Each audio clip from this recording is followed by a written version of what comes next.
شيخ الأزهر لا حول ولا قوة إلا بالله، منصب من المفترض أن يكون كبيراً، وأن يكون من يقوم عليه على هذا المستوى في العلم، وأن يكون أهلاً أن يكون كبيراً في تبليغ الدين وبيان الحق والصدع به والدفاع عن معتقدات الأمة، أن يكون في مقدمة الصفوف التي تقاتل دفاعاً عن عقيدة الأمة وعرضها ودينها. كل يوم يأتينا ببلية جديدة، ويبدو أنه جيء به للإفساد، فهو لم ينتخب من قبل علماء الأزهر، والأزهر له دور تاريخي عظيم في حماية عقيدة الأمة، بل حتى والدفاع عن شرفها وعرضها، بل الذي هزم نابليون بونابرت وحطم أسطورته الانتفاضة التي انطلقت من علماء الأزهر. ولهذا تنبه أعداء الإسلام هذه القضية، فقام السلاطين بسلب منصب شيخ الأزهر، وأصبح الرئيس العلماني هو من يؤمر على العلماء والمتعلمين من يشاء ومن يريد. شيخ الأزهر بدل أن يكون حامياً للأقصى وأرض فلسطين يدعو إلى التطبيع.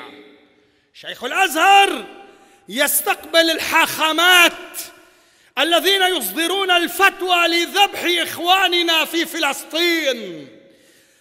شيخ الأزهر يحضر ما يسمى بمؤامرة حوار الأديان، كما قال بعضهم، قال هذا حمار الأديان وليس حوار الأديان، وإلا حوار الأديان يحضر جورج بوش ويحضر بيريز، هؤلاء علماء في اليهودية في المسيحية، ما علاقة هؤلاء بالحوار؟ إنها مؤامرة لتمييع الإسلام. وصاحبنا لا يكتفي بمصافحة بيريز بيد واحدة بل بيدين. حرارة تشابهت قلوبهم، إن الطيور على أشكالها تقع فلا البلابل والغربان تجتمع. وليست المشكلة في المصافحة، يعني يمكن أن يحصل خطأ أو خلل أو حالة حرج، لكن المصيبة الأعظم عبث بأحكام الله. أول شيخ للأزهر يفتي بإباحة الربا المجمع على تحريمه، يعلنها مرارا أن ما تعطيه البنوك الربوية من زيادات على الودائع ليس بربا. سبحان الله، والله يقول فلكم رؤوس أموالكم يا شيخ الأزهر. هذا الطفل العربي البسيط يفهم معنى قوله تعالى للدائنين أو المودعين فلكم رؤوس أموالكم، أنه لا يحل لهم أن يأخذوا فلسا زيادة عليها، فكيف تقول أن يأخذوا 5% 10%؟ هذا ليس من الربا. أفهمت ما عجز عن فهمه علماء الأمة من لدن صحابة رسول الله إلى اليوم؟ لم يكتفي شيخ الأزهر بهذا الباطل، حتى قام بإصدار فتوى يؤيد فيها فرنسا في ظلم بنات المسلمين في مدارسها الحكومية.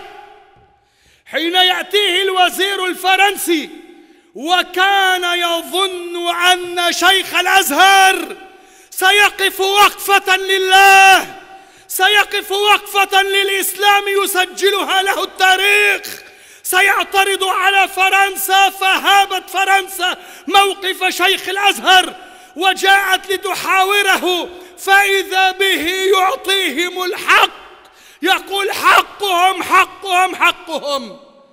يا شيخ الأزهر حقهم في ماذا؟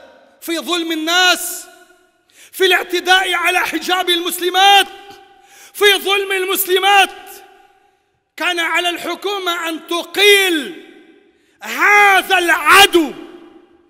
من يحرض الحكومات الغربية علينا هو عدو وليس أخا أو صديقا. لم يكتفي بهذا وهو يسمع ما يقال اليوم في العالم الغربي من دعوات لإلغاء الحجاب، لمنع النقاب حتى في الشوارع، بل منع في بعض البلاد، فيخرج على الأمة ليهين النقاب.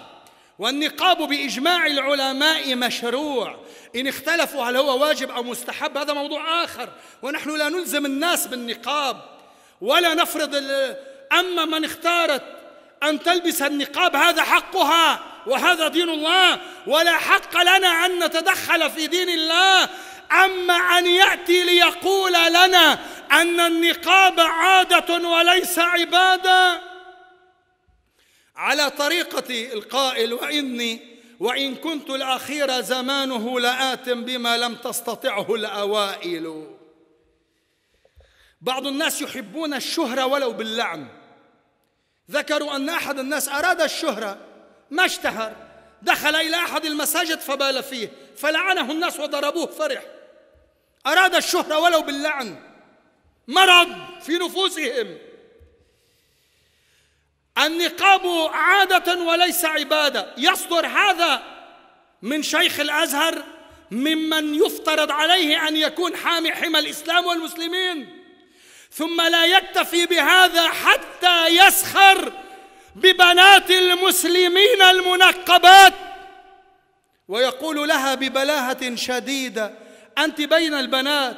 فترد عليه المدرسة، مدرسة أفقه من شيخ الأزهر، تقول له: كانت كاشفة وجهها أمام البنات، وإنما حين دخل فضيلتكم والوفد المرافق سترت. يبدو أن شيخ الأزهر نسي أنه رجل، أو أنه حقيقة ليس برجل. ثم ماذا؟ لم يكتفي بهذا الإجرام حتى سخر ببنات المسلمين، سخر بالعفيفات. أعلى الله ورسوله تحرض يا شيخ الأزهر، يا شيخ الأزهر، تعتدي على مشاعر المسلمات العفيفات. يقول لها بعدما كشفت: أمال لو كنت جميلة كنت حتعملي إيه؟ أهانك الله يا شيخ الأزهر على إهانة بنات المسلمين والنقاب. لقد أشمت بنا الأعداء. وتناقلت الصحف الغربية هذا الخبر بكل فرح وسرور. أهانك الله يا سيد، يا سيء طنطاوي. على المسلمين أن يعوا ما يحاق بهم من مؤامرات، على المسلمين أن يلتزموا بدينهم وأن يقفوا مع علمائهم الصادقين، وعلى علماء المسلمين وعلماء الأزهر أن ينتفضوا على هؤلاء الأوباش، وأن يعود لتلك الصروح العلمية التاريخية مكانتها في الأمة ودورها في تصحيح وقيادة الأمة. ألا تبقى تلك الصروح أسيرة بأيدي السلاطين وأجهزة المخابرات التي لا يصل إلى تلك المناصب إلا من يمر عبر فلتر المخابرات، ممن يطمئنون أنه لن يصدع بالحق ولن يدعو إلى الخير، إنما هو عبد لهم. أسأل الله تعالى أن يطهر الأزهر وجامعات المسلمين في كل العالم من أمثال هؤلاء المرضى، من أمثال هؤلاء الأعداء، وأن يرد هذه الصروح العلمية إلى الأمة ردا جميلا، وأن يوفق علماء المسلمين في كل مكان للصدع بالحق والقيام بواجباتهم وقيادة الأمة. أقول قولي هذا وأستغفر الله العظيم لي ولكم.